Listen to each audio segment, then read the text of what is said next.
ভর্তা তৈরির কয়েক ঘন্টা পরে কি নষ্ট হয়ে যায়, বেশিক্ষণ ভালো থাকে না, বাজে গন্ধ চলে আসে, একবেলা খেলে অন্য বেলা খাওয়া যায় না? তাহলে এই রেসিপি দেখুন। অনেকগুলো টিপস শিখিয়ে দেব, ভর্তা সহজে নষ্ট হবে না। আসসালামু আলাইকুম। আজকে আপনাদের ভীষণ স্বাস্থ্যকর রসুনের ভর্তা তৈরি করে দেখাবো। এটাই হচ্ছে সবচেয়ে স্বাস্থ্যকর ভর্তার রেসিপি। তৈরিও ভীষণ সহজ। ভিডিওর একদম শেষ দিকে এমন কিছু টিপস শিখিয়ে দিব, এতে তৈরির পর ভর্তা অনেকক্ষণ ভালো থাকবে, সহজে নষ্ট হবে না। এই টিপস ফলো করলে শুধু রসুনের ভর্তা না, যে কোনো ভর্তাই আপনারা অনেক সময় ধরে ভালো রাখতে পারবেন। চলুন ভর্তা তৈরির প্রসেস দেখিয়ে দিই।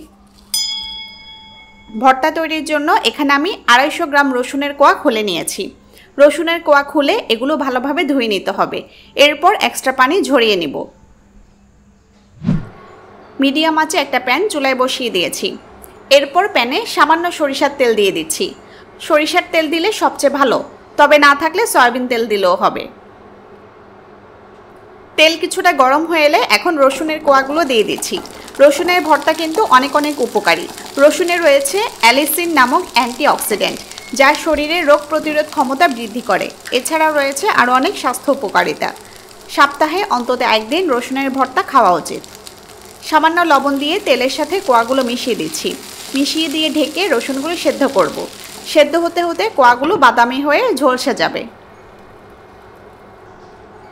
মিডিয়াম আঁচে 14-15 মিনিট ঢেকে রাখলেই কোয়াগুলো সেদ্ধ হয়ে আসবে এবং ঝলসে যাবে। তবে মাঝে মাঝে ঢাকনা তুলে নেড়ে দিবেন। আমি আপনাদের দেখাই কোয়াগুলো সেদ্ধ হয়েছে কিনা। দেখুন একদম সেদ্ধ হয়ে গেছে। এখন চুলা অফ করে কোয়াগুলো অন্য একটা পাত্রে নিয়ে নেব।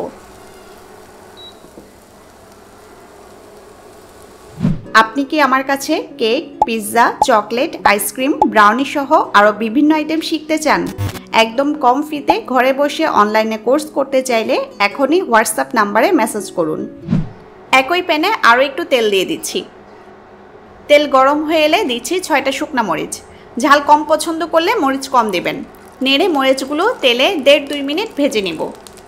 আমার চ্যানেলে স্বাস্থ্যকর রসুনের আচার তৈরির একটা রেসিপি দেওয়া আছে, সময় থাকলে দেখতে পারেন। খুব সহজে আচারটা তৈরি করে 1 বছর পর্যন্ত সংরক্ষণ করতে পারবেন। রেসিপির লিংক ডেসক্রিপশন বক্সে দেওয়া আছে। মরিচ ভাজা হয়ে গেলে এখন এগুলো উঠিয়ে নিচ্ছি। এরপর দিচ্ছি পেঁয়াজ কুচি। 1/2 কাপ পেঁয়াজ কুচি তেলে ভেজে নিব। ভর্তাতে কখনো কাঁচা পেঁয়াজ দিবেন না, এতে ভর্তা দ্রুত নষ্ট হয়ে যায়।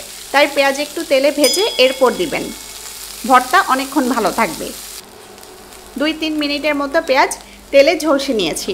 এখন চুলা অফ করে প্যান নামিয়ে নিচ্ছি। দেখুন একটা বাটিতে আমি রসুন, মরিচ ও পেঁয়াজ নিয়েছি। এখন সামান্য লবণ দিয়ে মরিচগুলো কচলে নেব। মরিচ ভাজার ফলে মচমচে হয়ে যায়। এরপর চাপ দিলে সহজে ভাঙে। মরিচ ভাঙার পর পেঁয়াজের সাথে মিশিয়ে দিচ্ছি। এরপর রসুনের কোয়াগুলো হাত দিয়ে চেপে গলিয়ে নিচ্ছি। রসুনের কোয়াগুলো গলিয়ে নেওয়া হয়ে গেলে এবার কিছু ধনিয়া পাতা কুচি দিচ্ছি। ভর্তা তৈরিতে উপকরণগুলোর কোনো নির্দিষ্ট পরিমাণ থাকে না। যারা ঝাল পছন্দ করেন তারা মরিচ বেশি দিবেন, ধনিয়া পাতা পছন্দ করলে সেটা বেশি দিবেন। পেঁয়াজ ও তেলের পরিমাণ নিজেদের ইচ্ছা মতো কমিয়ে বাড়িয়ে দিতে পারবেন। ভালোভাবে কচলে মিশিয়ে দিলেই হবে। একদম শেষে উপরে কিছু সরিষার তেল দিয়ে দিবেন। এতে ভর্তায় সরিষার তেলের ঝাঁজটা অনেক বেশি আসবে, খেতে ভালো লাগবে। এছাড়া তেল দেওয়ার ফলে ভর্তাটা অনেকক্ষণ ভালো থাকবে, কমপক্ষে 10 ঘন্টা ভালো থাকবে। সরিষার তেল দিয়ে মিশিয়ে দিলেই হবে। আমাদের ভীষণ স্বাস্থ্যকর রসুনের ভর্তা রেডি। টিপসগুলো ফলো করে বাসায় ট্রাই করে দেখবেন, আশা করি ভালো লাগবে। আরও কী রেসিপি চান তাও জানাতে পারেন। সবাই ভালো থাকুন, সুস্থ থাকুন। আল্লাহ হাফেজ।